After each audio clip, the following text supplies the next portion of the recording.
আমি আহলে হাদিস মসজিদের ইমাম, হানাফি মাদ্রাসায় কওমি পড়ি। ছাত্রদের বলেছি তাসবিহ দানা গোনা বিদআত, কেননা নবী তাসবিহ দানা ব্যবহার করেননি। ছাত্রদের উত্তর, নবীর সময় মাইক ব্যবহার করা হয়নি। ভালোই তো কথা, তো তুমি ব্যবহার কর, তাহলে তো এখন সবই বেদাত চলে। তুমি আর 5 ওয়াক্ত সালাত আদায় করবে কেন? এখন তুমি 6 ওয়াক্ত পড়ো। যেগুলো ইবাদত সেগুলো হয় বিদাত, যেগুলো প্রয়োজনীয় সামাজিক সেটা বিদাত হয়নি। তাহলে তোমাদের বাড়ির চুলহা তো রাসূলের চুলহা ছিল না। তোমার বাপ মা যে প্লেটে ভাত খায় সেই প্লেট তো রাসূলের ছিল না। তুমি যে রাস্তা দিয়ে হাঁটো রাসূলের তো ওই রাস্তা ছিল না। হলো একটা তোমার বুদ্ধি আছে। মাতা পিতার প্রতি সম্পর্কে দুটি কথা বলুন। ও মাতা পিতার খুব যত্ন নিতে হবে। ও মায়ের পায়ের নিচে জান্নাতে হাদিস সহিহ। বাপ মাকে অপমান করে গালিতে নিন্দা করে জান্নাত পাওয়া যাবে না। তাহাজ্জুদ পড়েও হবে না, হজ করেও হবে না। বইয়ের কথা শুনে বাপ মাকে অপমান করা যাবে না। বাপ মাকে সম্মান করতে হবে আর বইয়ের কথা শুনে চুপ থাকতে হবে।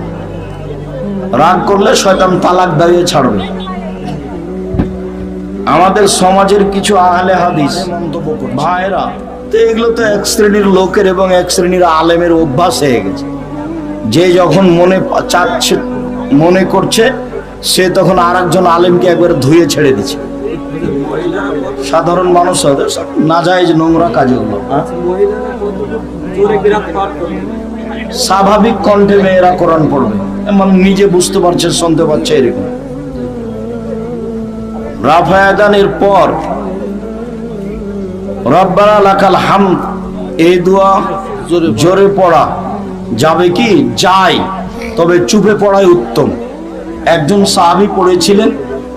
মর্যাদা যেটা উল্লেখ করা হয়েছে জোরের জন্য নয়, মর্যাদাটা আছে দুয়ার জন্য। আর সাহাবীরা আগেও জোরে পড়েননি, পরেও জোরে পড়েননি। অতএব সব মিলে চুপে পড়াই উত্তম। আর সালাতি হচ্ছে চুপে আমিন আল্লাহুম্মা গফিরলি জোরে পড়া না, চুপে পড়তে হবে। সালাম ফেরানোর পূর্বে আত্তাহিয়াত পড়ার পর কখন শাহাদাত আঙুল তুলবে, সর্বদা নড়তে থাকবে। শয়তানকে আঘাত করা হয়। বাংলাদেশ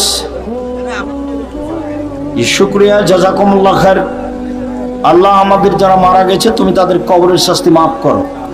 আমরা যারা অসুস্থ তুমি তাদের আরোগ্য দান করো।